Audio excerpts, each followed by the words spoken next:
semuanya, balik lagi bersama saya Salina Friani, mahasiswa dari Unikat Majaya, Fakultas Pendidikan dan Bahasa, Program Studi Pendidikan Guru Sekolah Dasar. Pada video kali ini, saya ingin menjelaskan mengenai sistem pernapasan pada manusia melalui model atau alat peraga yang telah saya buat. Kalau ingin tahu, ikutin terus video ini ya. Teman-teman, salah satu ciri makhluk hidup yaitu bernafas. Untuk dapat bernafas, makhluk hidup seperti manusia, hewan, maupun tumbuhan memerlukan oksigen yang ada di lingkungan sekitarnya. Pernapasan pada manusia adalah proses masuknya gas oksigen ke dalam tubuh kita dan diproses di paru-paru untuk kemudian dikeluarkannya gas karbon dioksida setelah proses dalam paru-paru selesai. Atau secara sederhana, pernapasan pada manusia adalah kegiatan menghirup udara yang mengandung oksigen atau O2 dan mengeluarkan udara yang mengandung karbon dioksida atau CO2.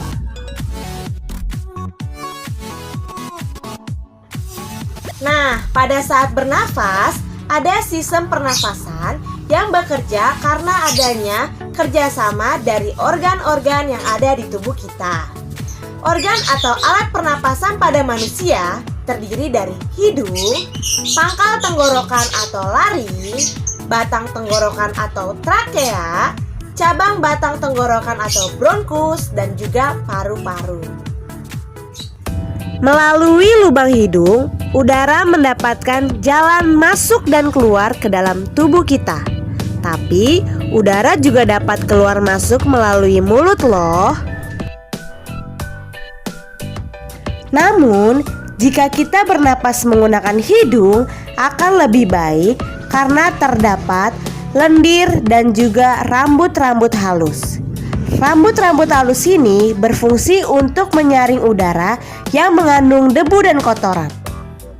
Sedangkan lendir berfungsi untuk mengatur suhu udara yang akan masuk ke paru-paru dan mengatur kelembapan udara agar sesuai dengan kelembapan tubuh. Hidung adalah jalur yang langsung terhubung dengan alat pernapasan berikutnya, yaitu tenggorokan. Tenggorokan merupakan alat pernapasan manusia yang kedua. Pada tenggorokan terdapat laring atau pangkal tenggorok dan batang tenggorok atau trakea. Pada bagian dalam dinding batang tenggorok terdapat selaput lendir dan rambut-rambut halus yang selalu bergetar dan berfungsi menghalangi benda-benda asing yang akan masuk ke paru-paru. Lalu, pangkal tenggorok atau yang disebut juga laring menghubungkan hidung dengan batang tenggorok atau yang biasa disebut trakea. Pada ujung trakea terdapat bronkus, yaitu percabangan yang menghubungkan trakea dengan paru-paru kiri dan kanan. Melalui bronkus menuju cabang dari bronkus yang disebut bronkiolus dan berujung pada gelembung paru-paru yang juga disebut dengan alveolus.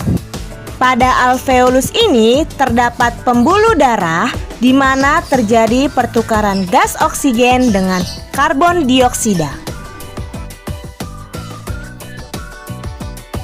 Jadi, setiap kali kita bernapas, udara segar yang mengandung oksigen masuk ke paru-paru. Oksigen itu kemudian akan diedarkan ke seluruh tubuh melalui pembuluh darah. Dan di saat yang bersamaan, karbon dioksida dikeluarkan dari dalam tubuh melalui paru-paru. Gimana? Sudah mulai mengerti mengenai sistem pernapasan pada manusia? Sekarang kita akan melakukan percobaan. Tujuan dari percobaan ini yaitu mengamati sistem pernapasan pada manusia melalui model atau alat peraga yang akan kita buat. Sebelum membuat alat peraganya, kita siapkan dulu ya alat dan bahannya.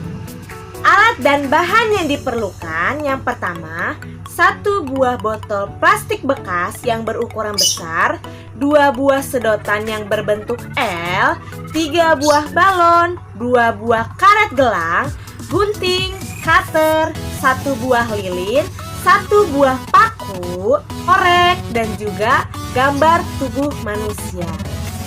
Kalau alat dan bahannya sudah siap, yuk kita buat alat peraganya. Langkah yang pertama, lem kedua sedotan dengan masing-masing ujung sedotan menghadap ke kiri dan ke kanan.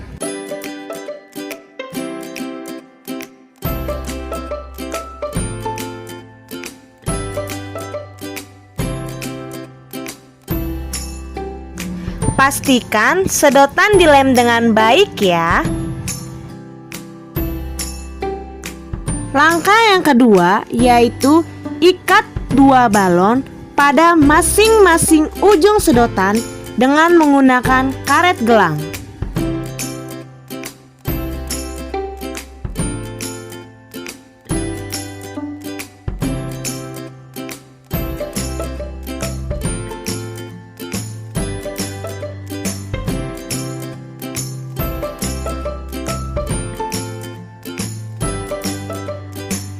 Pastikan balon tidak terlepas dari sedotan ya. Langkah yang ketiga yaitu potong bagian atas botol plastik bekas dengan menggunakan cutter dan gunting.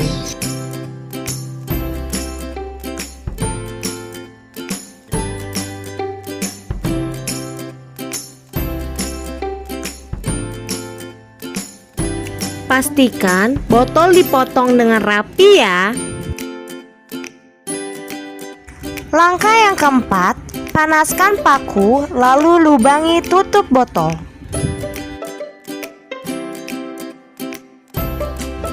Pastikan lubang yang dibuat rapi dan sesuai dengan ukuran sedotan. Langkah kelima, masukkan sedotan ke dalam botol melalui bagian bawah botol dan tutup dengan menggunakan tutup botol yang sudah dilubangi.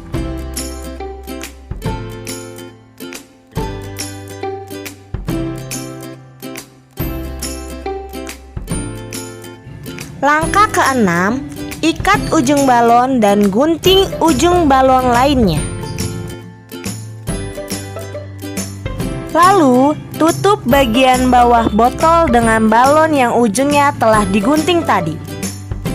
Terakhir, botol dapat diletakkan pada gambar tubuh manusia.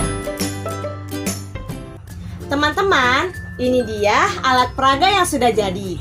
Nah, melalui alat peraga ini, kita bisa mengetahui mekanisme pernapasan pada manusia, di mana ketika kita menarik ujung balon, maka yang terjadi adalah volume dua balon yang ada di dalam botol menjadi membesar. Sedangkan ketika kita melepas tarikannya, maka volume dua balon yang ada di dalam botol menjadi kecil. Ayo saya tunjukkan.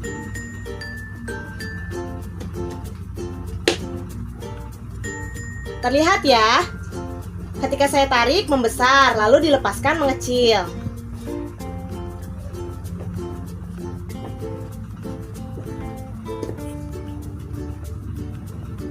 Nah, hal ini menunjukkan fase inspirasi dan ekspirasi pada proses pernapasan. Fase inspirasi adalah udara masuk ke dalam tubuh sehingga menyebabkan volume paru-paru menjadi lebih besar. Sedangkan fase ekspirasi adalah udara keluar dari dalam tubuh sehingga menyebabkan volume paru-paru menjadi lebih kecil. Teman-teman tahu nggak ya? Ternyata sistem pernapasan kita dibedakan menjadi dua jenis. Yang pertama ada pernapasan dada dan yang kedua pernapasan perut. Pernapasan dada terjadi karena gerakan tulang rusuk oleh otot-otot tulang rusuk.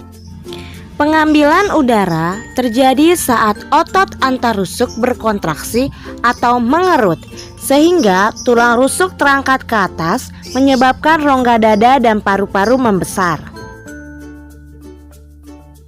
Sedangkan pengeluaran udara terjadi saat otot antarusuk berelaksasi atau mengendur.